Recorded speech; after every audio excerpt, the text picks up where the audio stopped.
Hello, everyone, and welcome to this week's episode of Pep Talk, Productive Environment Podcast. I am joined here by Barbara Hemphill, founder of Productive Environment Institute, and also known as the Paper Tiger Lady for many, many years. And I'm your host, Andrea Anderson, CEO of Productive Environment Institute. And we are so excited to introduce you to our new friend, Karen McCall. And let me just tell you a little bit about Karen, and then I will turn her loose on you guys. I'm so excited.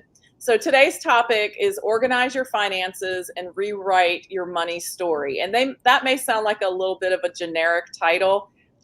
It's much deeper than that. And I can't wait to dig into what Karen has to share with us today. So if you are new here, please go ahead and like this video, share this video, and subscribe to our channel so you don't miss a single pep talk about organizing your time, space, and information so you can accomplish your work and enjoy your life. So as I said, our guest today is Karen McCall, founder and CEO of Money Grit. Karen helps individuals and small business owners transform their relationship with money so they can have the life and or business they want without the fear and anxiety of money worries. In fact, she went from dodging IRS calls to helping thousands of people get out of debt and build a life and business they love. Karen is the founder of Financial Recovery Institute and the creator of the money management program, Money Grit. She is a leader in the money coaching industry, and many regard her as the original money coach. Karen lives in Portland, Oregon with her husband, John. And when she is not hosting webinars or developing programs, she is traveling the world. And Barbara and I were just listening to her tell a few of her travel stories. And so we're really excited to hear about that. So she has a kind of business that she can travel and serve people all over the world. So Karen, welcome to Pep Talk. Thank you, Andrea and Barbara. It's so lovely to be here. Thank you. I just want to say, Karen, that I'm so happy to have you here because the whole money story thing has been for decades was such a struggle for me and all the clients we've had. It's just such a challenge. And so I'm so happy to have you here to share this with our guests because it's a really, really important topic. Well, Barbara, it's so nice meeting you recently and talking about our mutual passion of helping people get organized, getting their arms around their money and their stuff and creating the lives they want. So I just feel so honored to be here with the two of you. And by the way, I just have to say, when Barbara and I first met, I found out that we knew people in common because I referred to professional organizers for years and years and years. So it's really a nice connection. That is great. That is, and it is neat because, we, all of our clients and ourselves, we strive to be organized, and we deal with our paper and we deal with our email. We teach classes on it, email and your planner and, your computer files and all of these things. But one of the most important areas to be organized in is our money. And sometimes, guilty here, it's one of the easiest things to ignore, to say, you know what, I don't want to deal with that right now. Let me just stay over here and do this. And so, but that it does catch up with you. And when I was reading some of your ebook, which we're going to make available to our listeners here shortly, and you were talking about that, like you felt some of those feelings that, you're not just here teaching, like, here's what you need to do. Like you were in the depths of this. Of issues with money. So can you want to share a little bit of your story, and we'll just kind of go from there. Yeah, so let's go back to the early to mid 1980s. So I'm probably the oldest person here. And if you saw me, you would think, wow, I was just this amazing success. I had a corporate job in a big, beautiful round glass building in San Francisco, California.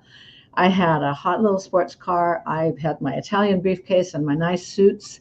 So if you would have seen me walking down the street in San Francisco, you'd have thought, wow, what a successful woman. But what you wouldn't have seen is that behind that facade, I had my dirty little secret. And my secret was that I was so disorganized and so out of touch with my money that I had gone through a divorce, had gotten a sum of money, didn't even about taxes or anything, and then all of a sudden the money's gone, and then I owe this money on taxes. So it was really a pretty good time for me then. And I'll just tell you what, at that time we wrote checks. I know there might still be some people that write checks, but I had one bag of checks in my glove compartment, maybe some in a kitchen drawer, maybe some under the bed. So I couldn't even balance a checkbook because this number would be over here and this number would be over here. It was pretty dismal, actually. Wow. So is that when, you said you started 35 years ago, we read in your ebook, and as we're getting to know you, that you started Financial Recovery Institute. Is that kind of at this time? It was a couple of years after that, because I looked for help, and I looked at consumer credit counselors, where they will take your money and pay your bills. That didn't work for me. And then accountants and financial planners don't want to work with you if you don't have any money. And at that time, there wasn't anything like money coaches, or financial recovery counselors or anything like that. But I knew that I had to change my life. And so I kind of started a journey of discovery to say, okay, this is a serious problem for me. And I knew that it was a problem that wasn't just today problem. When you talk about your money story, my money story was that there's never enough, and that women don't really, we just need to find men to help us be good with money. And so it was a pretty dismal time, but out of that came the most amazing work that I've been doing since 1988. February 2nd, 1989, I had my very first client. And what was amazing about it is, in the beginning, I thought I'm going to work with everybody on their personal finances. And it became very clear that people who had their own businesses needed that same process, that we had to, if you're an individual, work on your personal. But if you have a business, you've got to get your arms around your business and your personal, because otherwise you always have a back door with the business. Oh, I'll just pay for this through my business. And it's a business expense. So it's my clients over the years that really taught me to hone this process. And let me just say something about the process. I believe to heal our money issues, it is a practical and an emotional and a spiritual journey for us. We have to look back at our money history to see how we developed our belief systems and attitudes about money that drive our behaviors. What do you mean? I just have that is like, oh my gosh, yes. I mean, because it's the same, and I have to say, you basically invented something that didn't exist, which is exactly what I did. I mean, when I was looking for a way to have a business, it's like, okay, what's a problem in the world that I can solve that people will pay me for? And there were no organizing consultants. So it's kind of the same. We've had very corollary experiences. And then you mentioned practical, emotional, and spiritual. It's like, those are all the things we deal with. In my book, Less Clutter, More Life, was that physical and digital clutter is a symptom of emotional and spiritual clutter. So our message is so aligned. Yeah, so aligned. It's just awesome. So that's wonderful to have you here. Yeah. Yeah. And so the last thing you said, what did you mean? I can't remember the exact words you said, but what did you mean by that? The very last thing you said. That was the practical, emotional thing after that. Was it maybe about relationship? Your history. Your history. Like, yes. Yes. Tell us more about that. What does that have to do with our relationship with money now? Well, what I discovered was, in growing up, I did not have a good childhood. And it was very interesting because my husband, I met him about that time, and he grew up with great affluence in a beautiful part of San Francisco. And I grew up in the projects in Sacramento. And I wondered how we both could end up having money problems, right? And so what I realized, I was poor, and I was also a really sick kid, but my needs were not met growing up. So I think that I was just living in a state of deprivation, believing there's not enough money, there's not enough love, there's not enough support. There's just that not enough. And so I discovered that, both for myself and for my clients, it was very important to look at where they are, how they got there, and really where they want to go. So it can be very hard to move on if we have a lot of feelings of shame and deprivation that we've internalized and may not even be aware of. So in my process, I've built this into the process of handling money, which may sound kind of weird, but it's something that is incredibly effective because it is taking all three of these things into consideration. By the way, it's morning here, so I'm still drinking my tea. Well, it's afternoon here, and I'm still drinking my coffee. So. Well, I'm doing water, so. Barbara's on water. Okay. It's interesting because I've done things. Barbara and I, through the years, have tried to tackle our own money issues in different ways, and even before we knew each other, we've had just thoughts around money and classes and books and all kinds of things. I've never, until I've kind of dove into your stuff, and I was on one of your masterclass this past weekend, which was fun. I had never heard anyone address, or maybe I skipped over it, I don't know, the concept of the deprivation and how that plays into it. Can you talk a little bit about what that means and why that's important? I'm so glad you asked that because it's really the foundation of financial recovery.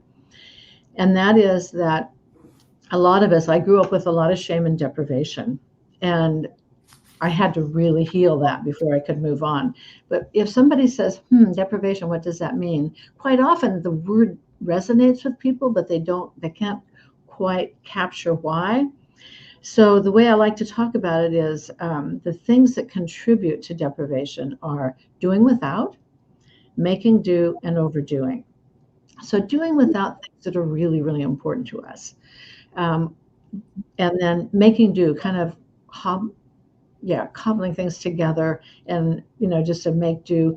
And I'm not talking about being frugal or choosing, a TV that's not the top of the line. I'm not talking about that making do. I'm talking about really the duct tape approach to life.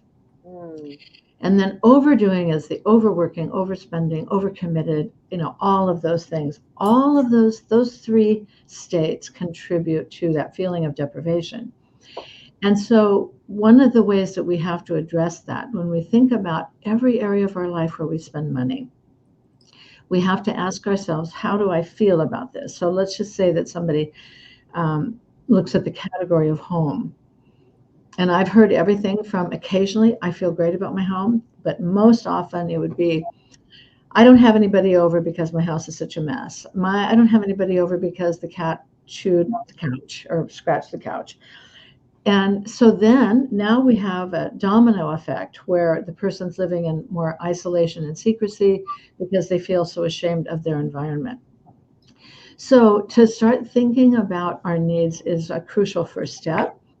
And sometimes people don't know, in Money Grit, we've built a needs and wants list. Sometimes people don't know the difference. Mm-hmm. They'll say, what is the difference, Karen, between a want and a need? Some people may feel that everything is a need because they've struggled and it's very difficult to delay gratification. And there's other people that may feel more like how I grew up, where the needs weren't going to be met, so you don't have any needs, thank you very much. If you go through life not having needs, then you will be safe.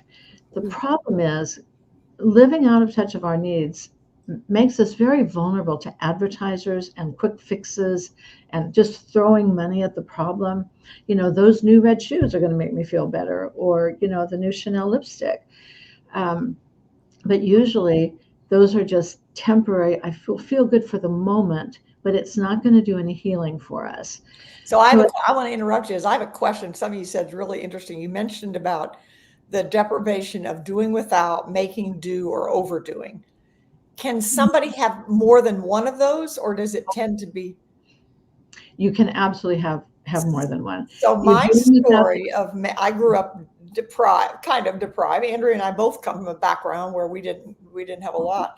But I remember it was a prom and we didn't have the money to buy a dress. And my mother literally took down a curtain from the dining room and made it into a dress for me to wear to the prom. So that's like a making do kind of thing. And then the overdoing. And then I think when I got on my own, I I did overdoing because I was trying to compensate for doing without and making do. So I've never heard of putting those 3 days. That is really, really powerful wisdom. Thank you, Barbara. And by the way, I love the story about your mother. Yes, she had to find a way to make do, but she met your need. You had a new dress to go to the ball. That is so lovely. That's a really touching story.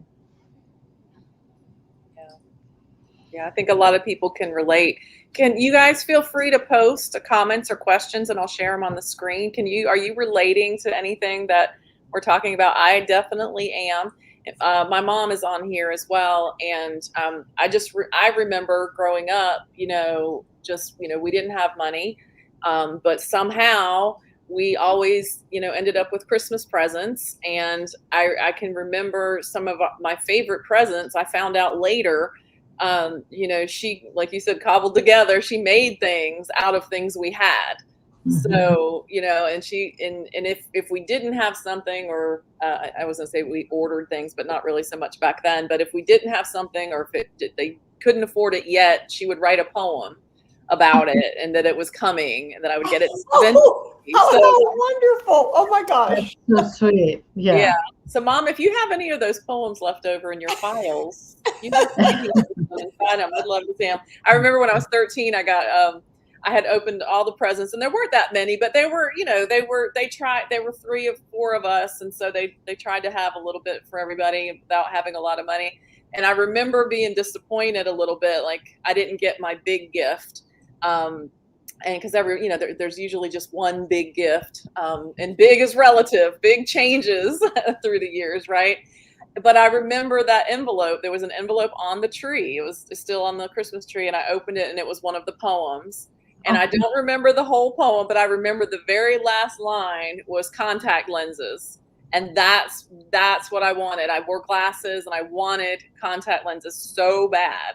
And so that was, but we didn't have them yet, or whatever. And so she wrote a poem about that. So that was, but we did make do, and we survived, and here we are. So I think, yeah, that's another beautiful story of saying, hey, Andrea, I really hear what you would like, and that's more of a want. You don't need that for survival, but it was very, very important to you. They couldn't get it, but Mom said, hey, I heard you, and we're going to work on it, so that's really, really beautiful. Yeah. Barbara, you were saying, can you do all 3? So when a person grows up with a lot of feelings of shame and deprivation, yes, it can show up where they do without and they make do. And then these might be the people who are just volunteering and overspending and overshopping and overtime committing and just everything. So that was really me. It was all 3 of those things, and learning to just calm down. So one of the things on my needs list always is to make sure that I'm really taking good care of myself, and that I'm always getting enough sleep. Those are basic needs for me. That, boy, oh boy, when I had money problems, I was just like just twirling around all the time. The sleep issue is like, we say the same thing with the organization. It's just so important, because all the research shows that your brain needs the sleep to clear the clutter out of the brain. And when you don't clear the clutter out of the brain, then it causes problems too. And oh my gosh, I think I used to sleep, 4 hours a night or something like that. And now 7 is my minimum. 7 hours is my absolute minimum. And sometimes it's more than that. And it's made such a huge difference in how I feel and my productivity and my relationship with other people. I'm just calmer because I get more sleep. Yeah. Something else I saw, Karen, I wanted to ask you about. You say you can never get enough of what you don't need. You can never get enough. You can never get enough of what you don't need. Can you talk about that? I knew that when I came up with that phrase, that it was a hot one, because there was a time I was doing a lot of public speaking. And anytime I would say that, people would just like perk up, like, oh, what does that mean? And it goes That's the equivalent. That reminds me of the equivalent of clutter is postponed decisions. That's kind of ours. And we say that, it's like people stop. And when you said that, it was like, Wow, that's really powerful. Mm-hmm. Because we can never get enough of what we don't need. That's going to set us up. I'll give you a food example, because a lot of times, in addition to disorganization, people who have money problems quite often have challenges with food.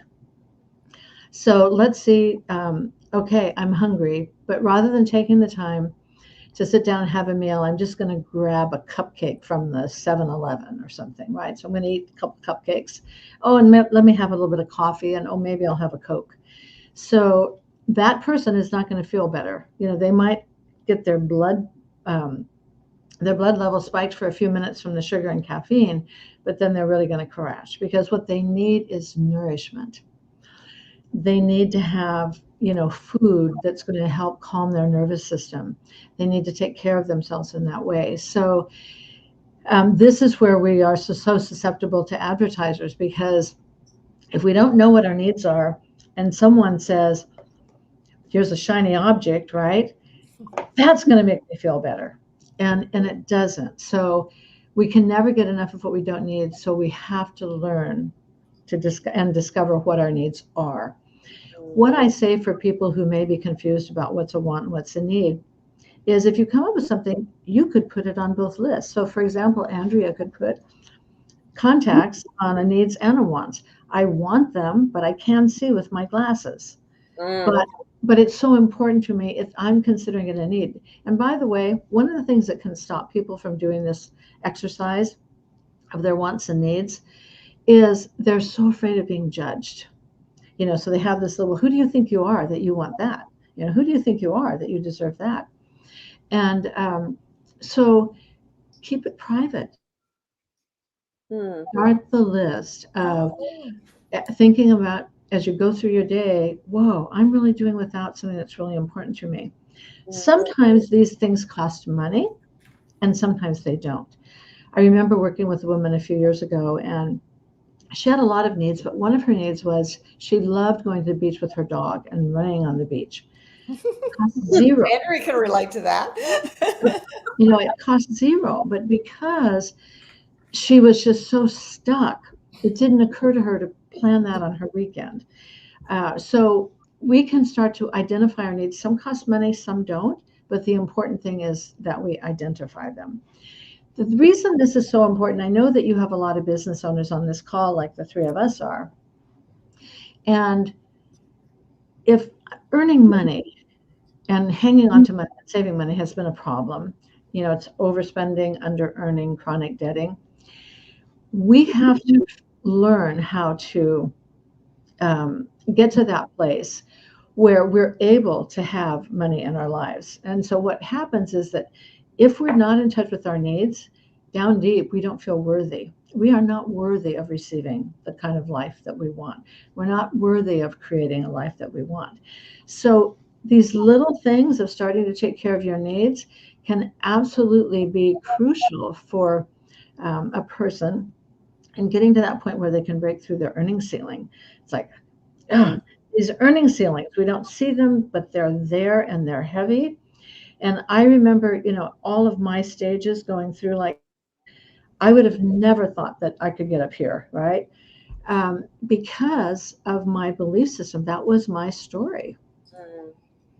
And so I needed to really change that story. If we don't like where we're headed, the good news is we can change direction. Right. We can get support and do it differently. I love that. I think you and I talked about the earning ceiling.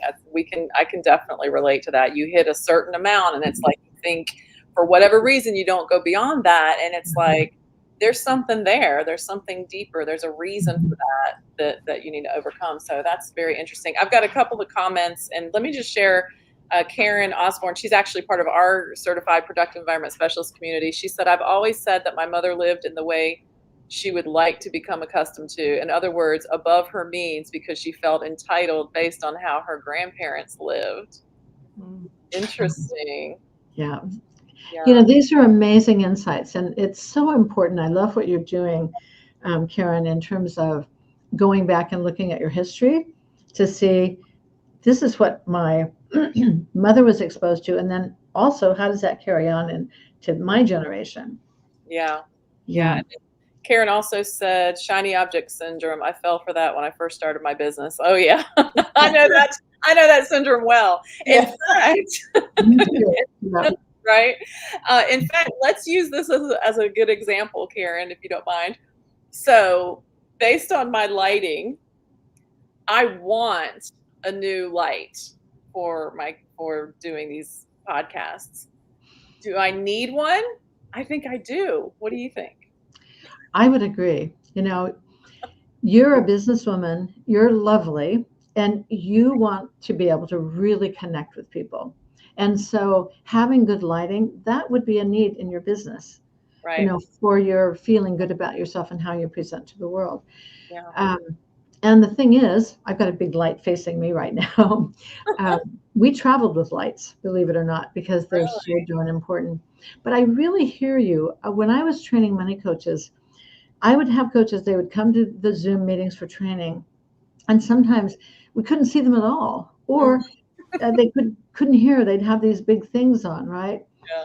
And just helping them break through to say, no, you want to have the tools in your business to help you be successful. You want to have the things in your life. And we deserve that. But I quite have often, I have an example on a personal level of something that I just did that was out of character, but I think you would support.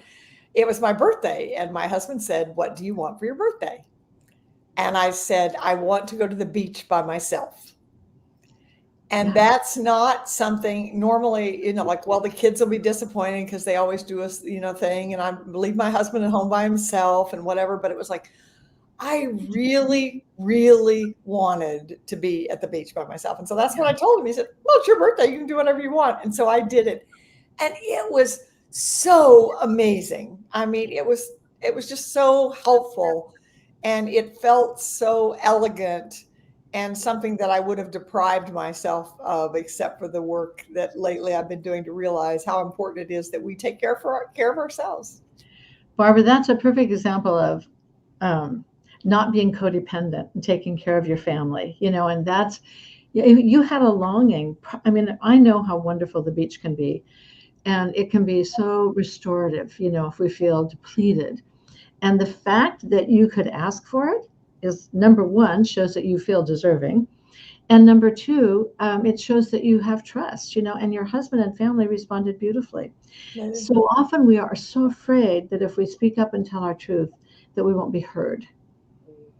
And the truth is, if we don't speak up and tell our truth, then we don't really have an authentic relationship. I mean, if we're not really telling the truth, and I think that's one of the things now that is so important and so needed. I mean, when you look about the suicide rate and the depression rate, a lot of it is because people don't have authentic relationships, and so this is a great way to start. Yeah. So why don't we talk about an authentic relationship with money? Let's do it. Okay. So how do we heal the shame and deprivation? How do we transform the beliefs of not deserving to one of, I am worthy of receiving abundance and love and completion in my life? So I believe, as I said at the beginning of this podcast, that we have to address it from a practical, emotional, and spiritual position. And so, right from the beginning, I created a process that helped people develop skills with money, but also where people could start coming out of any kind of denial about, everything that they have, whether it's savings, no savings, debt, no debt, whatever the situation, but to really get their arms around their money is one of the first steps. Is that if people have not developed that, and by the way, at that time, there were no computers. I mean, we just were starting with computers. So this was a pencil and paper process. Write down everything you spend, and then plan. Well, fortunately, eventually that went to Excel, and then MoneyGrit is my second um, software, cloud-based software program. And so MoneyGrit is designed so that, yeah, you get really conscious and connected to your money. That's so important. And then also that you start planning And after you've done this needs and wants list, when you plan how you're going to spend your money throughout the month, you want to plan for some of those things and see, hey, I have these needs, I'm going to put them in my spending plan. And then you get to the point where you add it up and see if your plan will work. And if it doesn't, I've built a process in the Money Grid where we don't go back and erase that amount of money. What we do is we ask ourselves, can I bring in more money or can I spend less? Can I meet some of these needs in ways that cost less or no money? And so quite often the needs and wants list will show that a lot of the things that we really want to do don't cost, or they cost very little. But because we're so out of tune with our needs, we don't even, it just doesn't even occur to us to do them. But getting strong with money, really learning the numbers, knowing where you are, where you're headed, and make sure that if you don't like where you're headed, that, you start another journey. So when I say that it's practical, that's the numbers, getting really connected to our numbers, learning to love tracking, falling in love with tracking our money. But then the important thing is, by the way, I'm so sorry, let's have a sip of water. Then it's very important to have a spending plan going into each month, planning our time, energy, and our money, right? And then we track against the plan. And this is where the emotional work happens. Because if I say, I know some of you are probably maybe in other countries where you don't know what Nordstrom's is, but Nordstrom's is a very nice department store. So let's say you put in your plan under clothing that you were going to go to Nordstrom's and buy a couple new blouses, but you had $200 to spend. And then when you come home, you look and, I spent $4. Okay, so now what you can see is you have to put that other 200 in there and then ask yourself these questions. When we deviate from our plan, we want to know, did we just not plan enough because we're new at this? We don't really know what things cost. Did something come up that I could not have anticipated going into the month? And I'm not talking about property taxes or, birthdays. Those are things we can plan for. I'm talking about my husband and I being in Portugal when we had to get back to the United States. We did not know that going into that month of March. That was a $3,000 expenditure that was spur of the moment. So there are times where we really can't anticipate something happening. But the third reason is I thought I wanted it to heck with my spending plan. And this is now where we see what were the feelings that we had when we went on that shopping trip. Because this is the self-sabotage. I was going to spend $200, but I spent $4. And by the way, the numbers, whether it's $20 and $40 or $1,000 and $4,000, it's just the point is that we sabotage our success by being so vulnerable to seeing something and saying, I can't live without that right now. So that's the process, and that's what's built into Money Grid, that process where you plan, you track against your plan, you evaluate, you become really conscious and connected to your needs and your wants. It changes your life, that every time we start taking a step, like Barbara did going to the beach,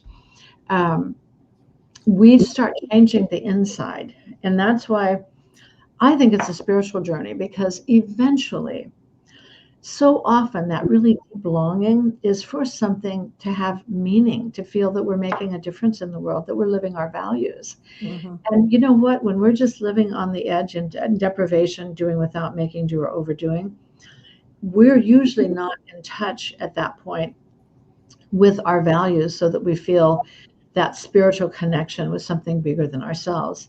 So it is a spiritual journey for people because, boy, if you do this process, you will transform your life. Oh, I believe that's so true. You said there are two things that we say all the time that what you said completely support. One is progress starts with the truth. So when you talked about, when you said falling in love with tracking your money, it's like, oh my gosh.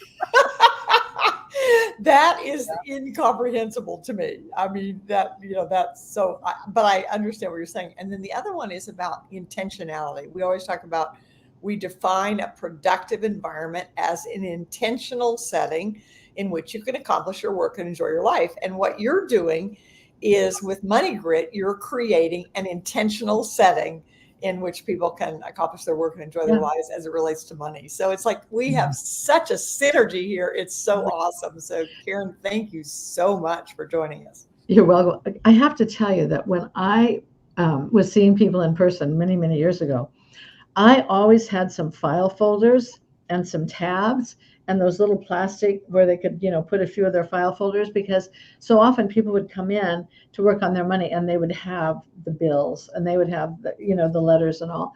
And so I referred to professional organizers. So I really saw that just having a basic system for managing bills and managing, now so much of that is online.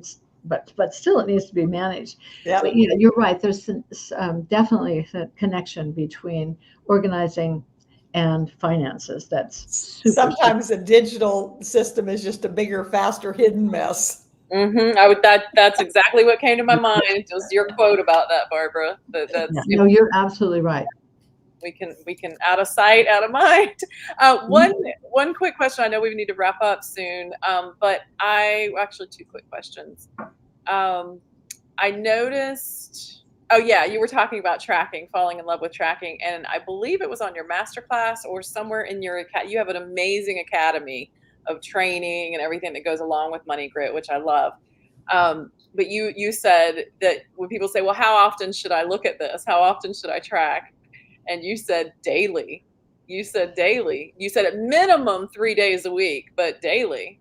And I was like, wow, okay. I'll tell you why. Sometimes when people begin, they have a lot of accounts. People kind of think of having accounts like the envelope system, that somehow they're going to gain control if they do that. And usually the opposite happens. The more accounts, the more potential for money fog.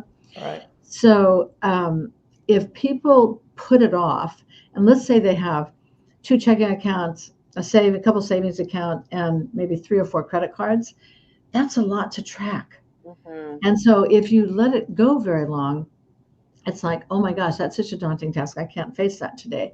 But if you do it, especially people in the beginning, I recommend them do it daily, because if their accounts are balanced and now they're recording and tracking, they may only have a few transactions. So then I want people to get to the point where when they do that, they're tracking to make sure that what Money Grit says the same thing at their bank, so they know their balance.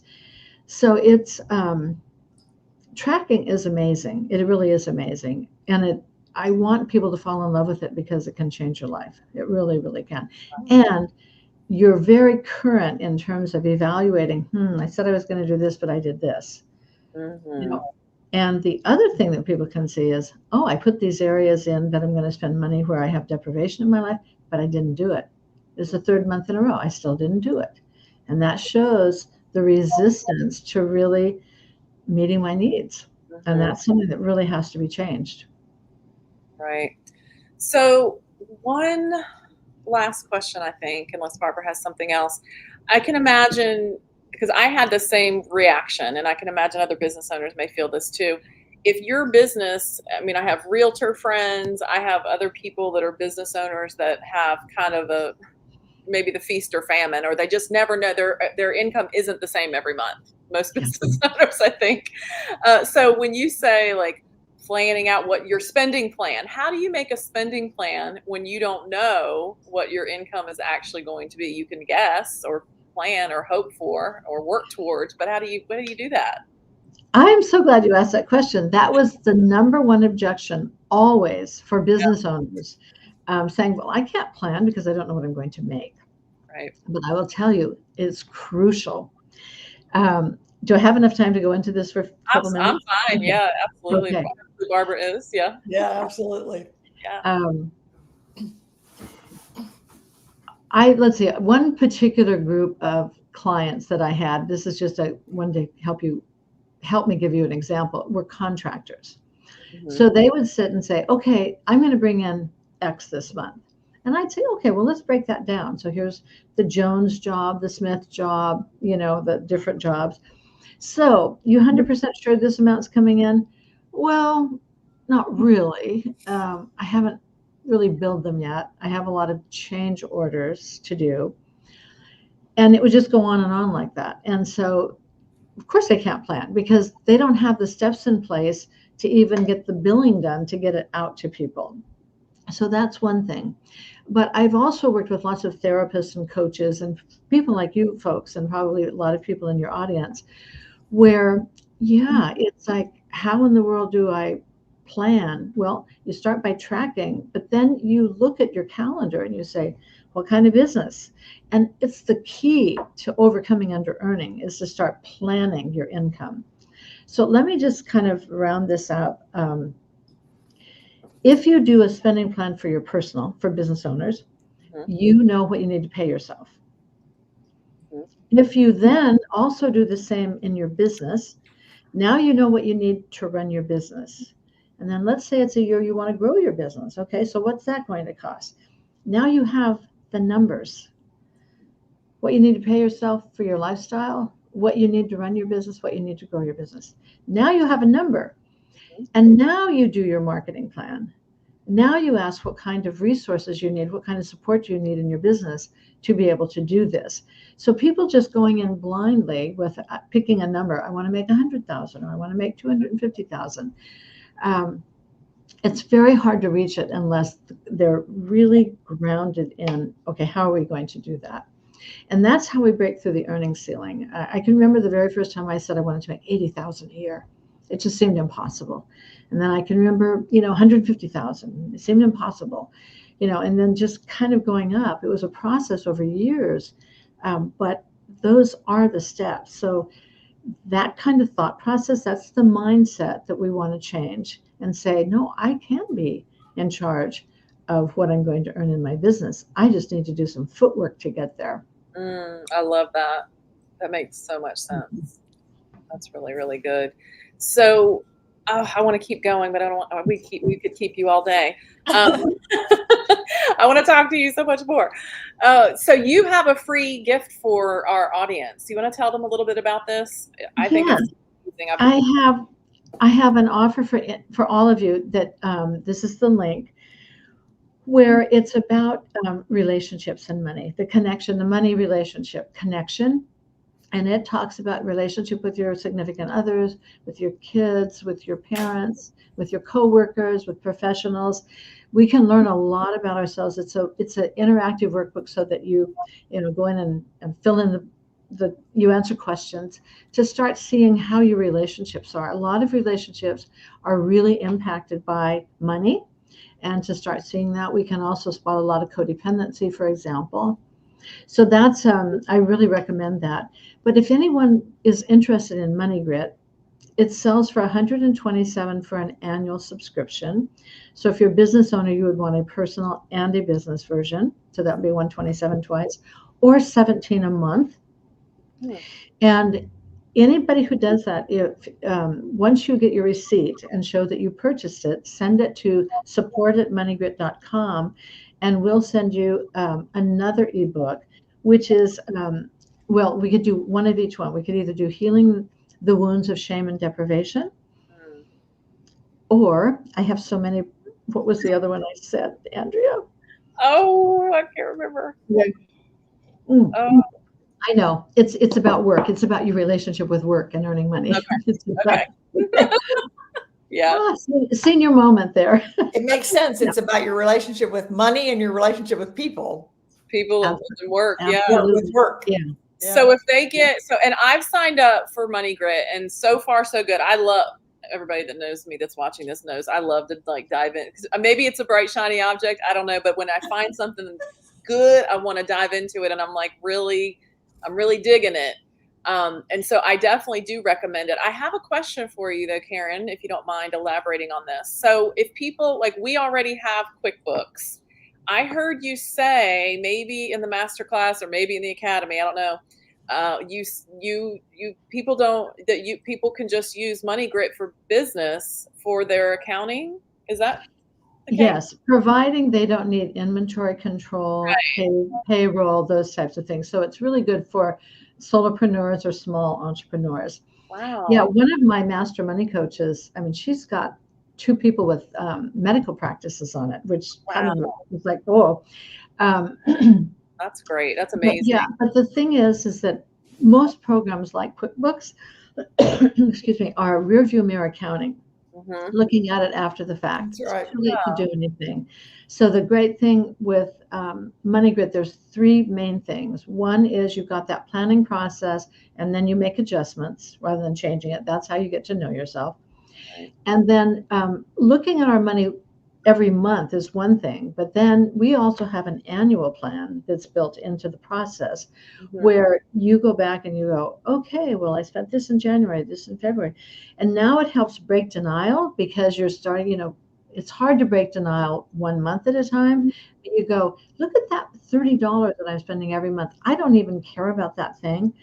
But $30 doesn't register, but you get to 3 months, it's like, oh, that's $90. Oh, that's $180. Right. That could go for something on my needs list.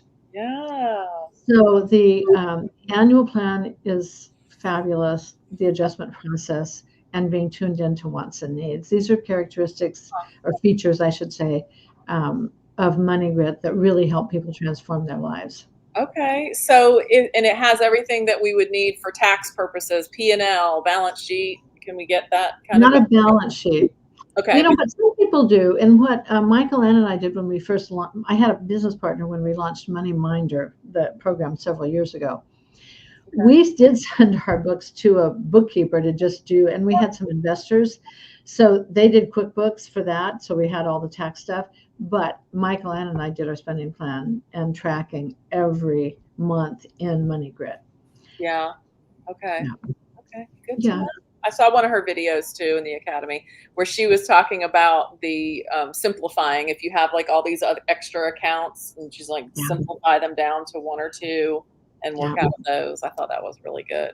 So yeah, and if somebody does this, be sure to watch the masterclass on customizing your categories. It's about a 16-minute video that I did, and it's so good because it really shows that we do way more than just, okay, I spend money here, here, and here. But we really, as we're customizing, we really think about our life and what's important to us. And we make it personal. We name things, that are going to resonate with us. So we want to go back and look at MoneyGrid. Yeah, you can make it fun. Barbara, she can make money tracking fun. Wow, that sounds awesome to me. Andrew, there's a couple of questions on there that I think somebody else might have too. So sure. I didn't even see them. Let's want to get those. Yes. Okay, hold on. Let me go back up. Is there a tutorial that goes along with purchasing the software or training? Oh, more than a tutorial.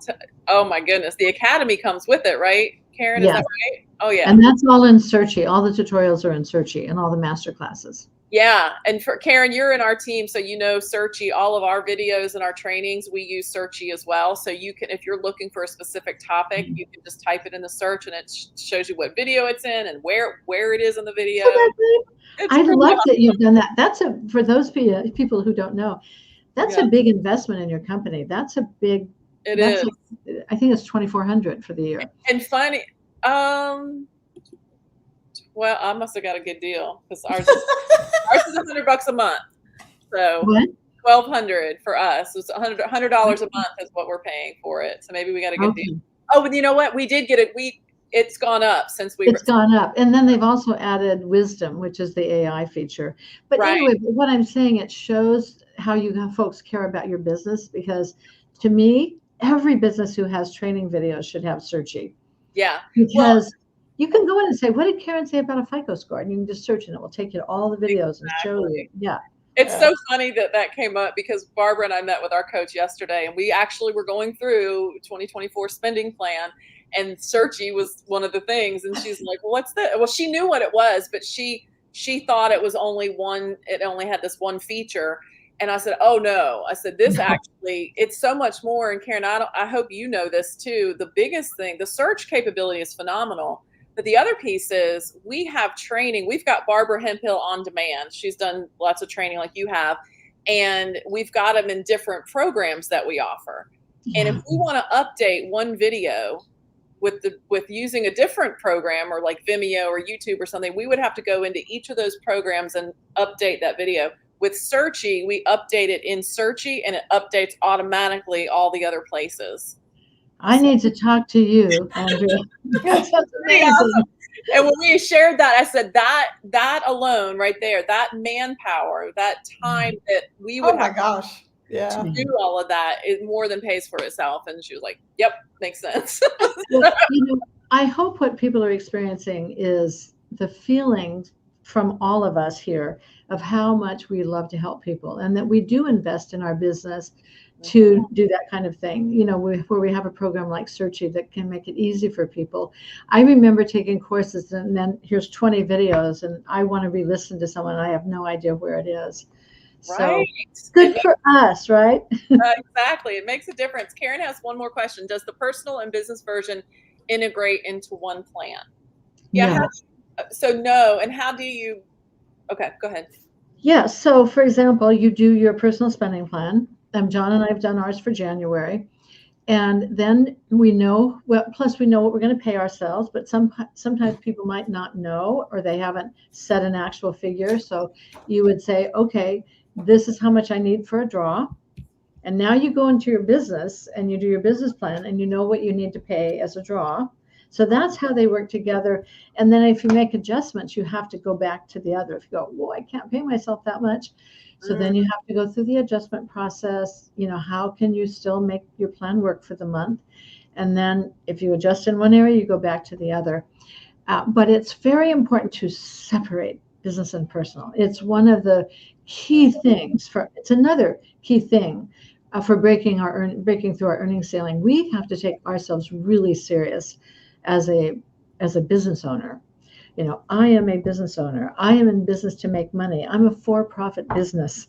Those are the kinds of mantras that people can say because a lot of us who are attracted to helping people, the helping profession, we feel like giving ourselves away, because we want to help everyone. But we have to change that mindset to say, no, I am a for-profit business.